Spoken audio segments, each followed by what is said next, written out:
The massive doors of the Galactic Council chambers opened with a deep rumble that echoed through the enormous space.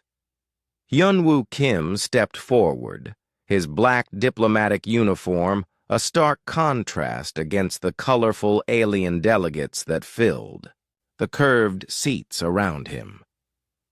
The human ambassador had walked these halls many times over the past 3 years, but today felt different. Today would decide humanity's future among the stars. Above him, the great dome showed the swirling nebula that surrounded Nexus Prime, the Council's capital world. The sight should have been beautiful, but Hyunwoo felt only tension in his chest. He had received the preliminary reports from Earth last night. The Council had made their decision about humanity's membership application. Taemin Park sat in the observer gallery, watching his friend prepare for what might be the most important speech in human history. As Earth's military liaison, Taemin understood the weight of this moment better than most. His weathered hands gripped the rail as he studied the alien faces below. The crystalline beings from the hegemony sparkled like living diamonds. The mollusk representatives moved their tentacles in complex patterns that served as their language. The Silicon Collective's representatives glowed with internal energy, while the Plasma State's delegates flickered between different energy forms. All of them were old. All of them had been exploring space when humans were still learning to make fire. And all of them were about to judge whether humanity deserved to join their exclusive club. Speaker Veltar of the crystalline hegemony rose from the central podium. Her crystalline body caught the light and threw rainbow patterns across the chamber walls. When she spoke, her voice resonated like wind chimes in a gentle breeze. The Galactic Council has completed its evaluation of the human species and their petition for full membership, she announced. The chamber fell silent. Even the constant hum of the life support systems seemed quiet. Hyunwoo stood perfectly still, his face showing nothing. Years of diplomatic training had taught him to hide his emotions, but inside his heart was racing. For 3 years, Veltar continued, we have observed humanity. We have studied their history, their culture, their technology, and their behavior. We have watched how they interact with other species and how they handle conflicts. The speaker paused, her crystalline features shifting as she accessed data files. The human species shows remarkable intelligence and adaptability. Their technological advancement is impressive for such a young civilization. They have shown respect for our customs and have followed all protocols during their probationary period. Hyunwoo felt a brief moment of hope, but Veltar's next words crushed it. However, the Council has serious concerns about humanity's aggressive nature. Your species has a documented history of violence that spans your entire existence. You have fought wars over resources, territory, ideology, and even religious beliefs. You have developed weapons capable of destroying your own planet multiple times over. In the gallery, Taemin's jaw tightened. He had expected this. The aliens had never understood that humanity's capacity for violence was balanced by their capacity for restraint. Most troubling, Veltar said, is humanity's unpredictable behavior when threatened. While other species seek diplomatic solutions or retreat when faced with superior force, humans have repeatedly chosen to fight against impossible odds. This pattern suggests a fundamental instability that could threaten galactic peace. Gurthak of the Mollusk Confederation rose, his massive tentacles writhing as he spoke in the deep, bubbling voice of his people. The mollusks have observed human military exercises. Their tactics are disturbing. They prepare for conflicts that more civilized species would never consider fighting. Prime Node 7 of the Silicon Collective projected its thoughts directly into the chamber's translation system. Calculation complete. Human probability of peaceful coexistence with established galactic order. Insufficient for full membership recommendation. A delegate from the plasma states flickered brighter as it spoke. The plasma states agree. Humanity shows dangerous tendencies toward what they call fighting spirit.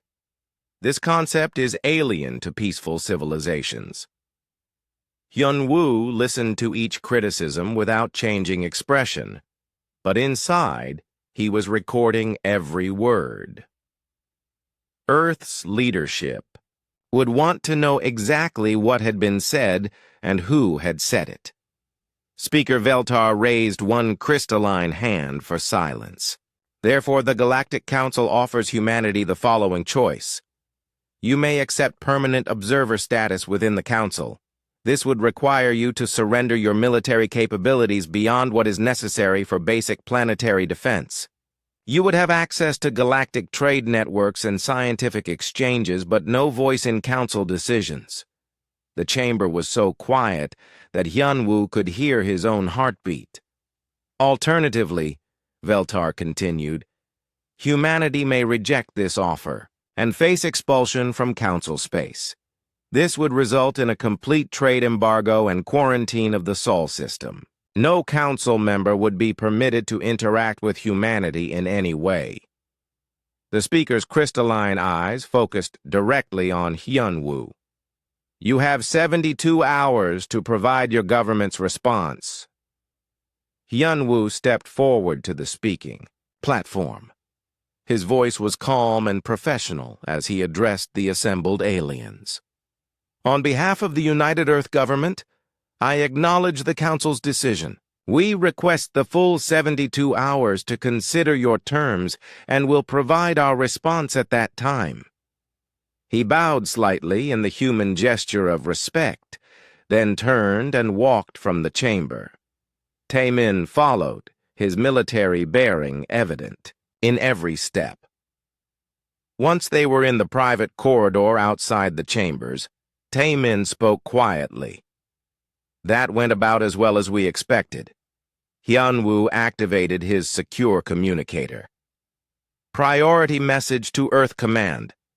The Council has delivered their ultimatum. Terms are exactly as projected. Initiating Protocol 7.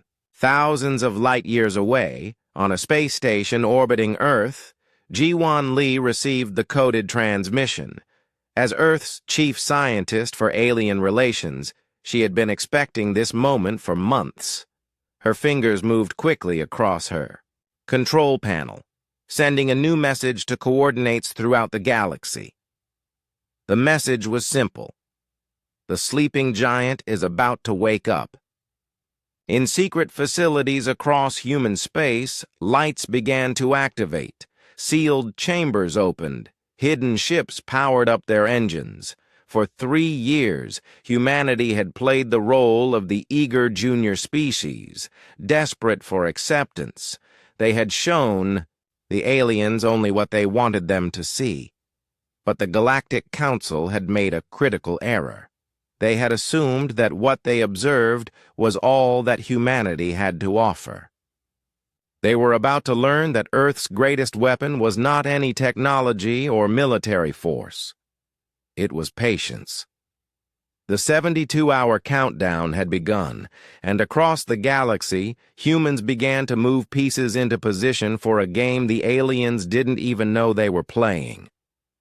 The elevator descended through 3 miles of solid rock beneath the Pacific Ocean floor. Admiral So-young Choi stood perfectly still as the numbers on the display counted down. Outside the reinforced walls, the crushing weight of water and stone would kill anyone in seconds. But down here, in the deepest secret humanity had ever kept, she felt completely safe. The elevator stopped with a soft chime. The doors opened to reveal Facility Omega, a complex so classified that only 200 people on Earth knew it existed. The main corridor stretched for half a mile, lined with laboratories, workshops, and command centers that hummed with quiet activity. Dr. Wu Jin Nam was waiting for her. The lead researcher looked tired but excited as he fell into step beside the Admiral. His white lab coat was wrinkled from another all-night work session, but his eyes were bright with anticipation. "The message came through an hour ago," he said. "Protocol 7 is active. Are we really going to show them everything?" So Young smiled grimly. "Not everything.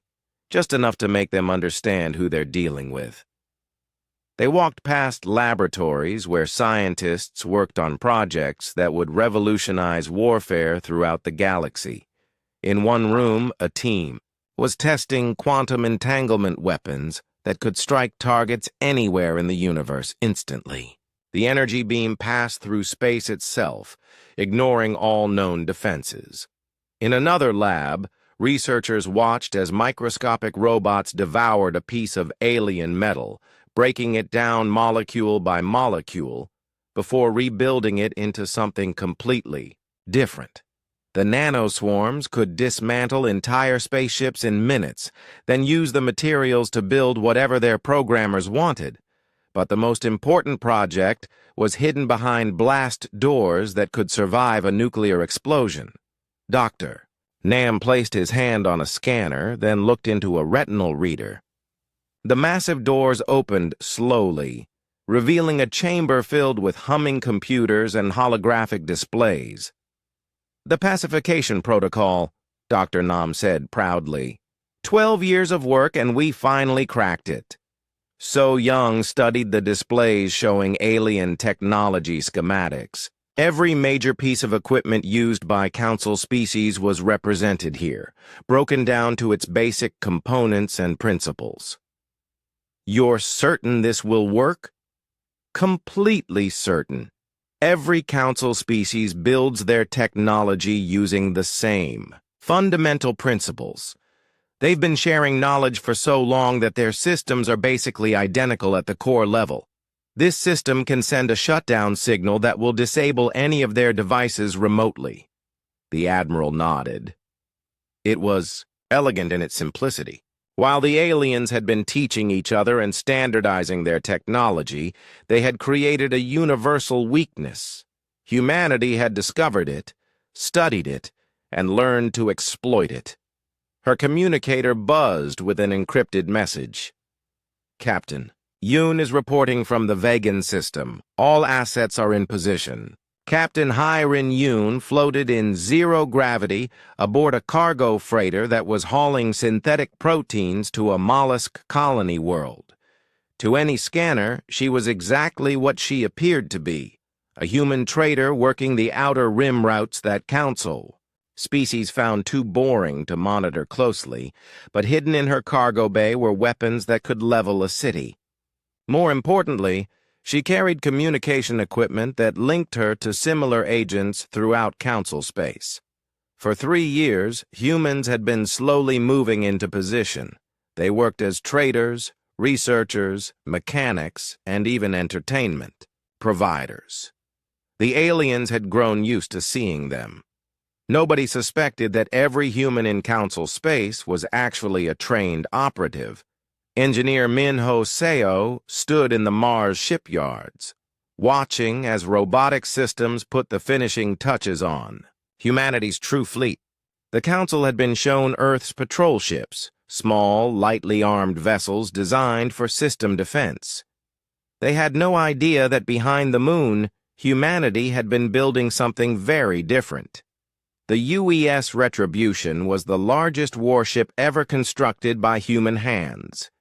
2 kilometers long and bristling with weapons that used principles the Council had never imagined, it was capable of taking on an entire fleet and winning. And it was just one of 47 identical ships hidden throughout the solar system.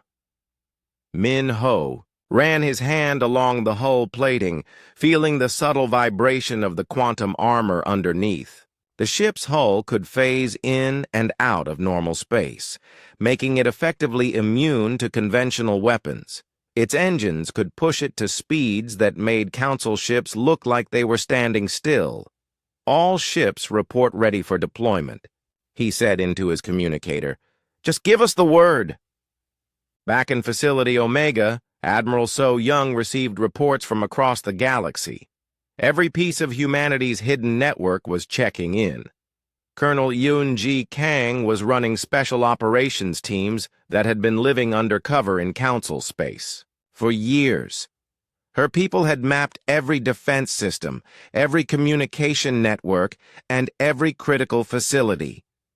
"We know where they keep their emergency food supplies," she reported. "We know their evacuation procedures. We know which systems will shut down first if their power grids are attacked. Most importantly, we know they have no idea we know any of this." Dr. Nam pulled up a holographic display showing the galaxy. Red dots marked every known Council military installation. Green dots showed the location of human assets. There were more green dots than red ones. "The beauty of it," Dr. Nam explained, "is that we never lied to them. We really were peaceful. We really did follow all their rules. We just didn't tell them about the weapons we were building while we followed those rules." So Young studied the display. 3 years of careful planning were about to pay off. The Council thought they were dealing with a primitive species that had gotten lucky with space travel. They were about to learn that humanity had been holding back since the day they first made contact. Her aide approached with a priority message. "Admiral, we're receiving a transmission from Earth Command. The President wants to know if we're ready." So Young looked around the command center. Every screen showed green lights. Every system was operational. Every human agent in Council space was waiting for orders. "Tell the President we've been ready for 3 years," she said. "The only question now is how much we want to show them." Dr. Nam smiled as he began inputting the final targeting data. "Should we start with the demonstration phase?" "Begin with the ship deployments," So Young ordered. "I want every Council world to wake up tomorrow morning with human ships in their skies. Nothing threatening, just a gentle reminder that we can go anywhere we want, anytime we want." The countdown had begun. In 60 hours, the Galactic Council would understand that they had not been evaluating humanity for membership. Humanity had been evaluating them for survival. Captain Jae-hyun watched the countdown timer reach 0 on his command screen. Around him, the bridge of the UES Earth's Fury hummed with quiet energy. His crew of 25 humans sat at their stations, each one a specialist trained for this exact moment. Through the main view screen, he could see the Mollusk Confederation's primary shipyard orbiting the planet Kepler 442b. Massive construction platforms stretched for hundreds of kilometers, building the heavy cruisers that formed the backbone of Council naval power. 47 Mollusk warships patrolled the area in neat formations. "All stations report ready, Captain," said his tactical officer. A young woman named Hae-young Kim Jae-hyun opened a communication channel to the Mollusk fleet. "This is Captain O of the Earth vessel Fury. I'm here to deliver a message from humanity to the Galactic Council." The response came quickly from the lead Mollusk ship. "Human vessel, you are entering restricted military space. Withdraw immediately or face the consequences." "I'm afraid I can't do that," Jae-hyun replied calmly. "But don't worry, this will only take a few minutes." He nodded to his weapons officer. "Begin the demonstration." The quantum disruption cannons fired invisible beams that passed through the Mollusk ship's shields like they weren't even there. The alien vessels didn't explode or burn. They simply stopped working. Engines shut down. Weapons powered off. Life support systems switched to emergency backup. In less than 30 seconds, every ship in the defense fleet was floating helplessly in space. "What did you do to us?" the mollusk commander demanded over the radio. "We turned off your ships," Jae-hyun said. "Don't worry, your crews are safe. Life support is still working, but your weapons and engines will stay offline until we decide to turn them back on." The entire engagement had lasted 4 minutes and 12 seconds. Thousands of light-years away on Nexus Prime, Agent Subin Choi sat in a small cafe near the council chambers. She looked like any other human tourist, enjoying coffee while reading news on her tablet. But her tablet was connected to systems that the council's security forces didn't even know existed. She pressed a single button on her screen. Across the planet, every communication array, every defensive platform, and every transportation hub simply stopped working. The great shield generators that protected Nexus Prime from space debris went offline. Traffic control systems failed, leaving thousands of flying vehicles stranded in midair. The emergency broadcast network that was supposed to warn of attacks fell silent. Council security forces rushed to their command centers, only to find that their own equipment wouldn't respond to their commands. The planetary defense grid showed green lights on every status board, but nothing would actually activate when they tried to use it. In the council chambers, Speaker Veltar watched in growing panic as her aide whispered urgent reports in her crystalline ear. Every major council world was reporting the same impossible situation. Their technology was working perfectly, but they couldn't control it. High above the planet's atmosphere, Dr. Young-Suk Han guided her cloaked research vessel toward a council monitoring station. The aliens had built it to watch for threats from deep space, filling it with sensors that could detect ships from several star systems away. Her ship's nanofabricators had been working for hours, creating billions of microscopic machines designed for one specific task. As her vessel approached the station, she released the nanoswarm.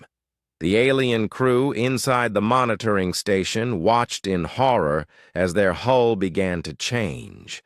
Metal plates dissolved and reformed. New equipment appeared where none had existed before. The station's computer systems upgraded themselves, becoming faster and more powerful by the minute.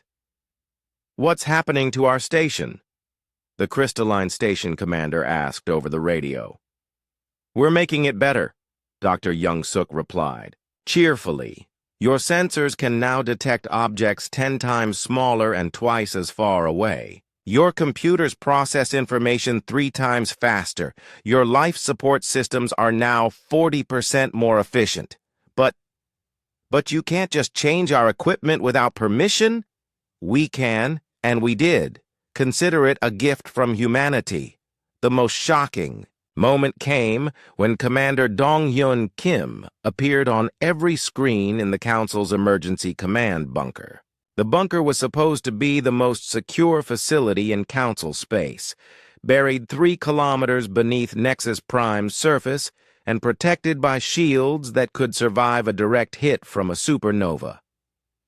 Dong-hyun sat casually in the bunker's main control room, his feet up on a console that only the highest-ranking council officials were supposed to access. "Hello," he said with a friendly wave. "I'm Commander Kim, and I've been living here for the past 2 years. The council security chief, a Silicon collective node designated Security Prime 1, flickered with disbelief. "Impossible. This facility has the most advanced security in the galaxy." "It does," Dong-hyun agreed. "I helped install most of it. You see, my official job was human technology consultant. I was hired to help integrate human computer systems with council networks. What you didn't know was that I was also learning everything about your most secret facilities."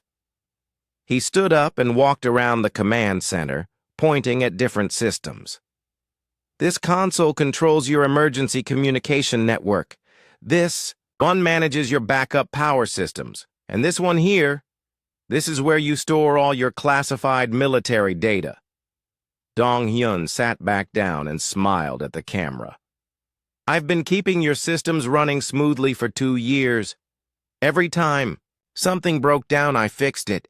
Every time you needed an upgrade, I installed it. You trusted me completely. The Security Prime 1 unit pulsed with anger. What do you want? Nothing, Dong-hyun said. I'm just showing you that we could have taken control of your most secure facility anytime we wanted. We chose not to. Across the galaxy, similar demonstrations were happening on every major council world. Human ships appeared in orbit around planets that were supposed to be heavily defended. Human agents revealed themselves in facilities that were supposed to be secret. Human technology disabled or improved council systems at will. But the most important thing was what the humans didn't do. They destroyed nothing permanently. They harmed no one. They simply proved, beyond any doubt, that they had been operating with the restraint of a sleeping giant. On the bridge of Earth's Fury, Captain Jae-hyun watched as mollusk rescue ships arrived to help their disabled fleet. His quantum disruption. Weapons had powered down automatically after the demonstration, leaving the alien ships functional but clearly outmatched. Mission complete, he reported to Earth Command. The mollusks now understand that their entire defense fleet can be neutralized in under 5 minutes. Similar reports were coming in from across Council space. Every major alien military installation had been visited by a single human ship or agent.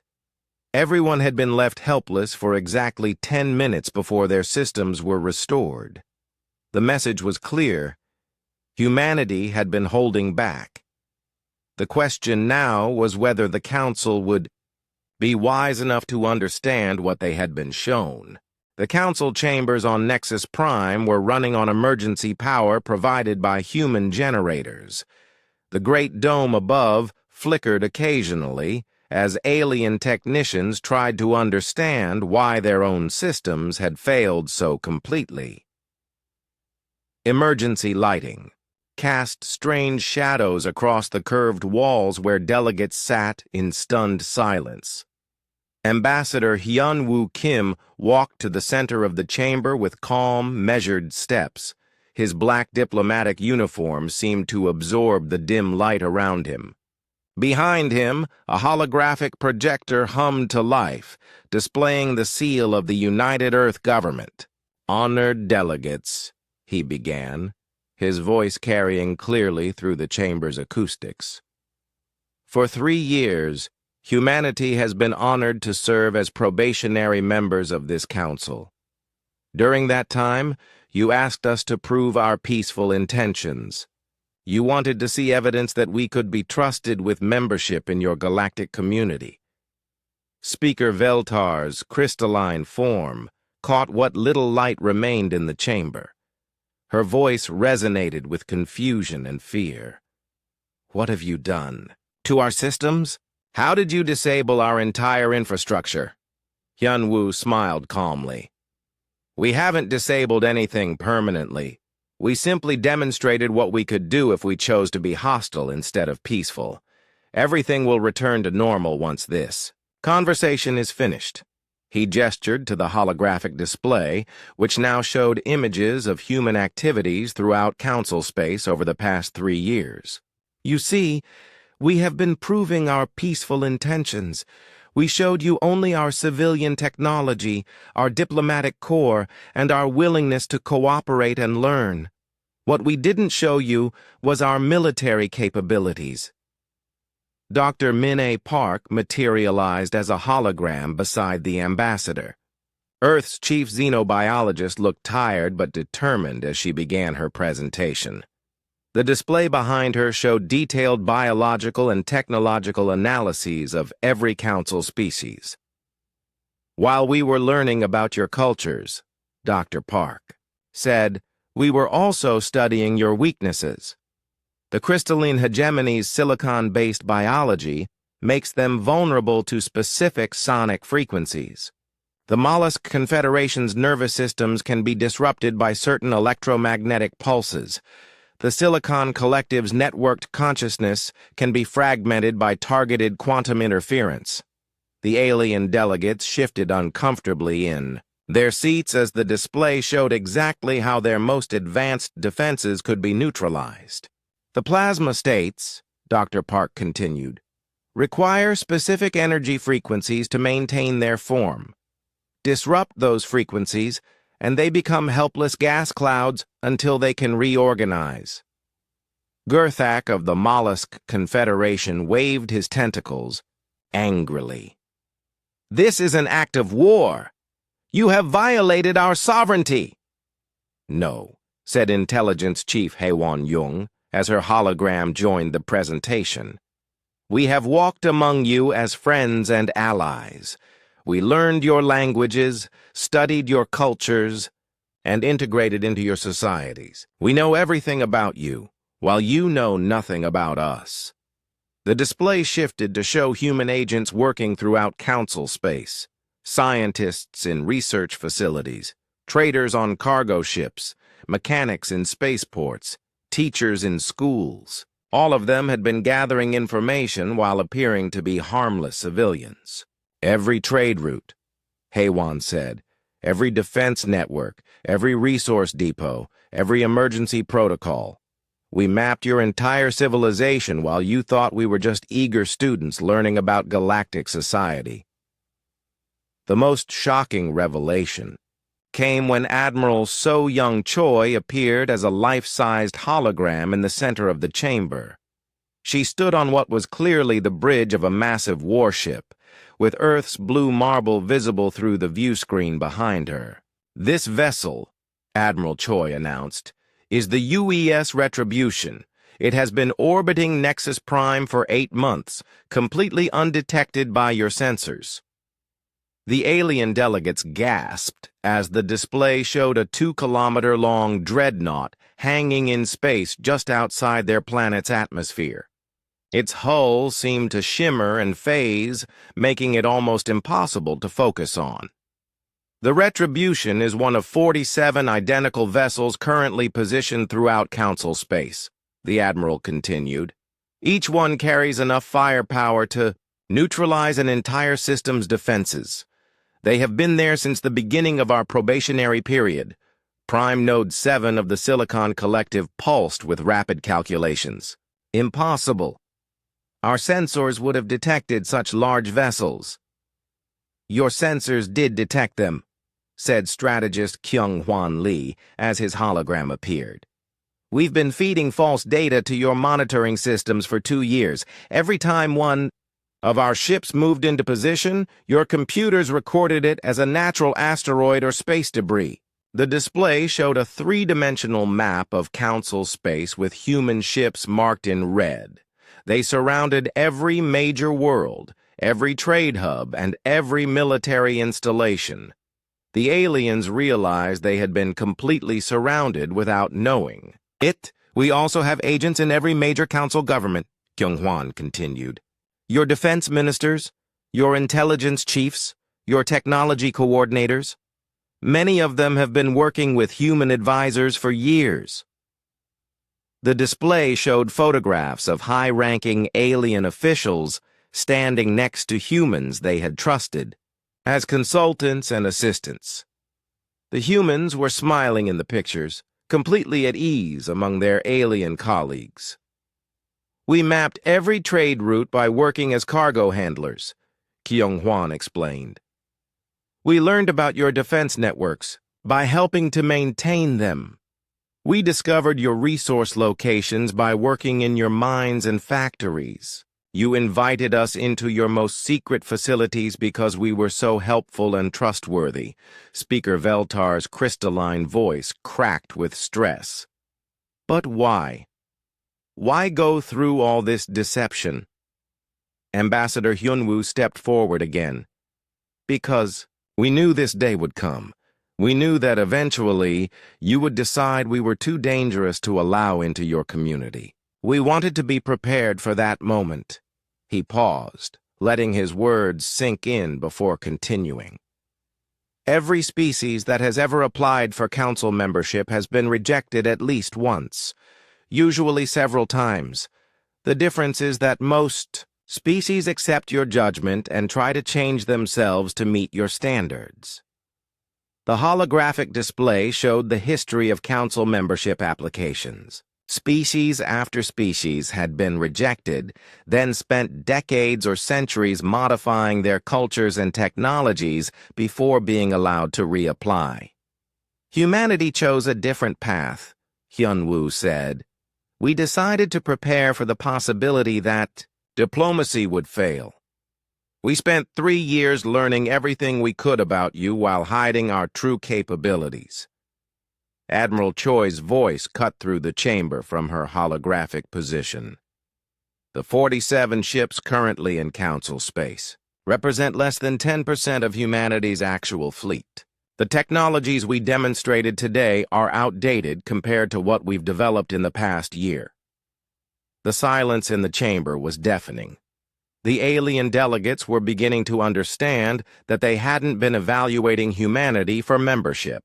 Humanity had been evaluating them for survival. We chose to be peaceful, Ambassador Hyun-woo concluded. We chose to be patient. We chose to be respectful.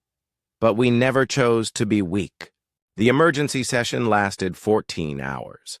Council delegates huddled in small groups, their voices creating a constant buzz of worried conversation throughout the dimmed chamber.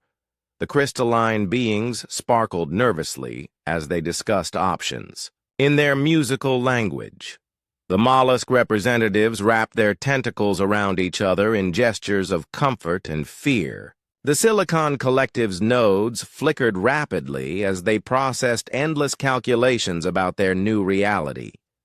Chancellor Bo Ram Yu walked into the chamber as the session reconvened. She had arrived on Nexus Prime just 2 hours earlier aboard, a ship that none of the Council's sensors had detected until it was already docking. Her presence sent another clear message. Humanity could go anywhere they wanted, anytime they chose.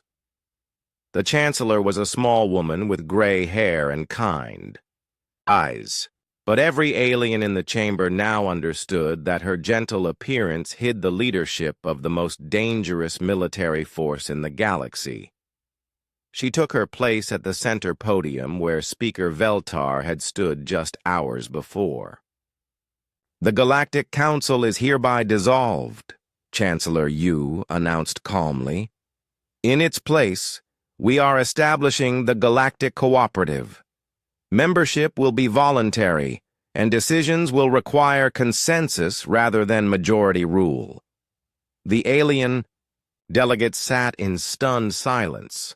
3,000 years of council tradition had just ended with a simple declaration. No species will be granted authority over another's internal affairs, the Chancellor continued. No species will be forced to surrender their defensive capabilities. No species will be judged unworthy of participation based on their history or culture. Gurthak of the Mollusk Confederation raised a trembling tentacle. What if we refuse to join this cooperative? Chancellor Yu smiled kindly. Then you are free to govern yourselves as you see fit. Humanity has no interest in ruling unwilling subjects. However, you should understand that the age of council dominance over galactic affairs has ended. Admiral So Young Choi materialized as a hologram beside the Chancellor. Her image was now broadcasting from the bridge of a ship orbiting Nexus Prime, making it clear that humanity's fleet was still very much present and active. I have been appointed as the Cooperative's first Supreme Commander, Admiral Choi announced. My job is to protect member species from external threats, not to control their internal governments. Dr. Woo Jin Nam appeared as another hologram, his tired face brightening as he addressed the assembly. I will serve as Chief Technology Officer for the Cooperative, Any species that joins will have access to human technological advances, freely shared without conditions. The Chancellor gestured to a new holographic display that showed the proposed structure of the Galactic Cooperative. Each member species will maintain complete sovereignty over their own worlds and systems. The cooperative will exist only to facilitate trade, scientific exchange, and mutual defense. Prime Node 7 of the Silicon Collective pulsed with rapid calculations before speaking. What guarantees do we have that humanity will not use their superior technology to dominate us? The same guarantee you gave us when we applied for council membership, Chancellor Yu replied. None. The difference is that we have already demonstrated our restraint. We could have taken control of your worlds by force. Instead, we chose to negotiate. Captain Hyron Yoon's hologram appeared next to the others. I am establishing the Galactic Peace Corps, she announced. This will be a joint military force with human leadership and alien support. Our mission is to protect all member species from external threats. Speaker Veltar's crystalline voice rang through the chamber. External threats?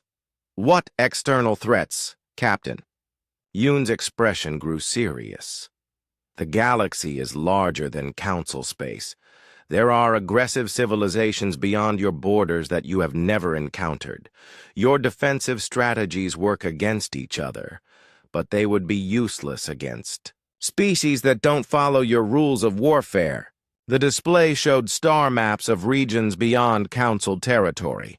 Red markers indicated civilizations that human scouts had encountered during their 3 years of exploration.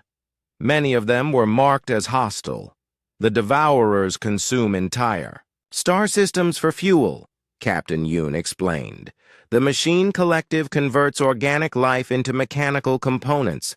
The Void Hunters exist only to destroy other civilizations for sport. Council species have been protected by distance and luck, not by your military capabilities.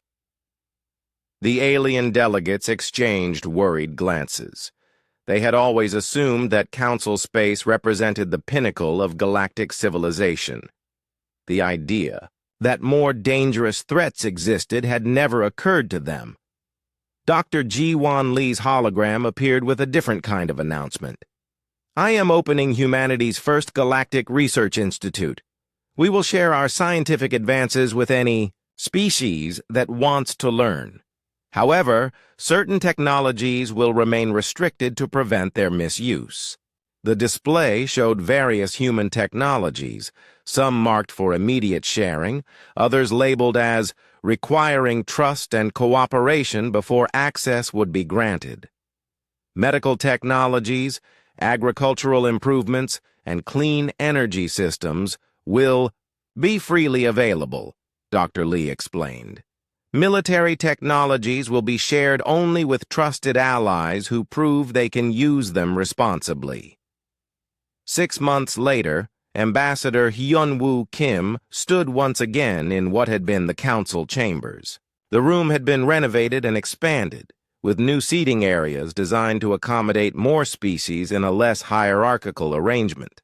The great dome above had been repaired and now showed a slowly rotating view of the galaxy's spiral arms.